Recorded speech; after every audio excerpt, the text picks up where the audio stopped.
Welcome to the Energetically You podcast, where we will be talking about healthy habits, abundant mindset, and optimal wellness. I'm your host, Megan Swan, creator of the Sustainable Integrated Wellness Approach. At 30, I sold everything and went on my own eat, pray, love journey, if you will. And now, at 41, I'm still on my first stop here in Mexico, loving life and feeling more energy than ever before. This podcast is for ambitious women who are looking to level up their energy so that they feel happier and more productive throughout their day in all of their projects and passions. Inside, we are going to be talking about ways to truly tune in to our minds and bodies in new ways to leverage our natural energy sources. So let's dive in.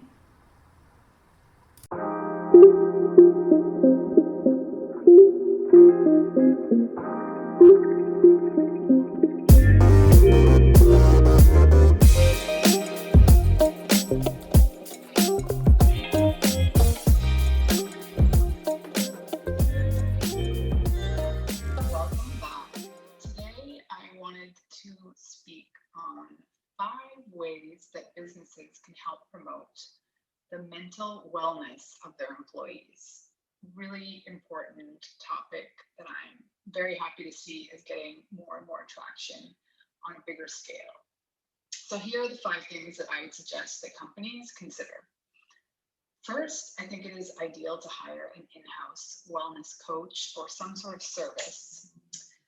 This not only sends a clear message to your employees that A, their mental wellness is a priority, but also B, we all need support with our mental wellness. It quickly works to make it, to normalize needing a little support in this area.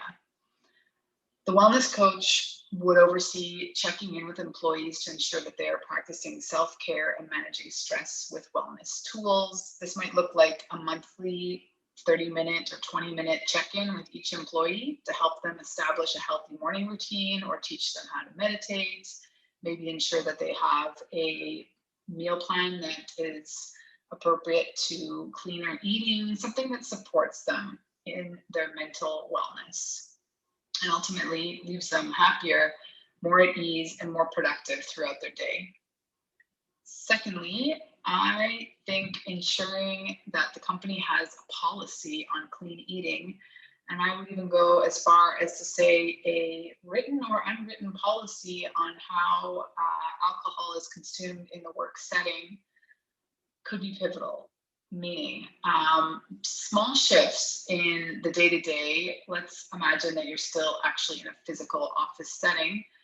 What it makes sense, switching out the bagels and donuts for a delicious fresh fruit bowl. As simple, could be as simple as 2 different kinds of apples. Doesn't need to be like a tropical fruit bowl by any means, but the clear message that the go-to snacks are fruits and veggies. We're not relying on, sugary carbs, basically, or processed foods to fuel us through the day. And now, during COVID, something that might be more appropriate, because we're not all physically in an office, would be a meal planning service that is included in, like, as part of the company, or all of the employees rather have access to. I personally love Rich Roll's Plant Powered Way meal planner. It's really affordable and just gives you endless ideas of how you can up your plant intake. So I think that this is important because if the company has a clear message as to what they see as the standard of clean eating, it just raises the bar. It raises the bar as to what others see as clean eating, as the expectation.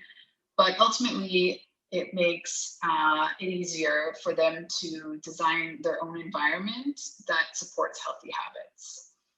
And this clean eating policy applies to what is available at the office or at work events and should take into consideration a stance on the consumption of alcohol, as I mentioned. I would argue that it's not conducive rather to being productive, creative, or really connecting on a more meaningful level in the work environment.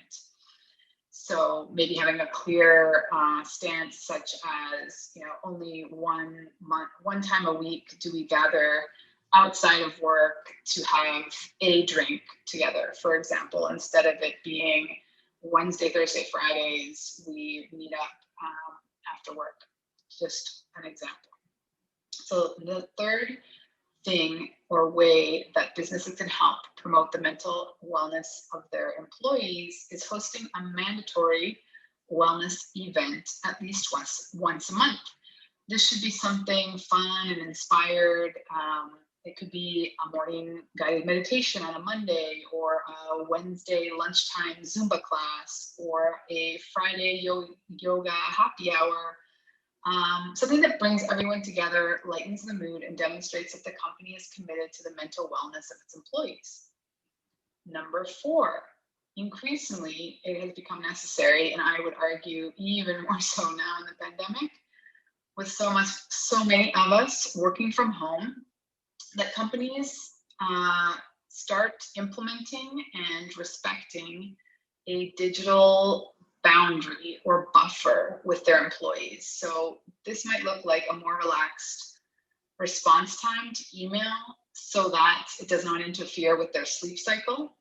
For example, maybe no company email is allowed to be sent from 8 p.m. to 8 a.m. So there's a 12-hour window nightly that employees can sort of completely relax, that they're not going to wake up to a plethora of email that they haven't answered because they turned off their phone at 7 or didn't turn it on before 7 a.m. So I think this sends a clear message coming from the company. It is so much more powerful coming from the company. However, I understand in some industries this just wouldn't be possible, particularly when people are working between time zones and everything like that. But maybe just some sort of understanding communicated to the employees that they're allowed for 12 hours a day to not answer email could really be beneficial for everyone's mental wellness in the long run. And if that's not something your company is providing, I highly recommend you create that digital boundary for yourself. Bookending your days with a digital buffer, not only in terms of the screen, like creating a break from screens, but also, and more importantly, a break from just being on call or feeling that you are, you need to respond to every beep on your phone or email that pops into your inbox.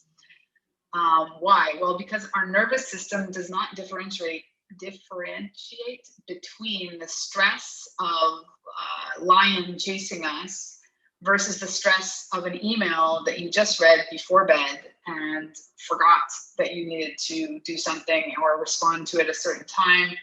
And now it's going to impact the rest and restore quality of your sleep for the entire night. So get in the habit of protecting your rest and restore cycle from this burst of stress hormone before bed or waking up to it. It is a big one, I think, really important to consider. And number 5, companies that are requiring employees to take a 20-minute movement session, or I like to say a movement snack, daily to get their blood flowing, to spark creative thinking, and to allow a window of time to decompress. These companies are ahead of the game. This little habit is such a game changer. In terms of overall health and mental wellness, when you have to pencil in 20-minute walk to go around the block or do a quick HIIT exercise routine daily during work hours, you are receiving a clear message from the company that movement is energizing and supports creativity so much so that it is valuable investment the company is truly willing to make. So those are the 5 ways that businesses can help promote the mental wellness of their employees. And I hope you found something there insightful. I'd love to hear from you. Until then, I will see you next time.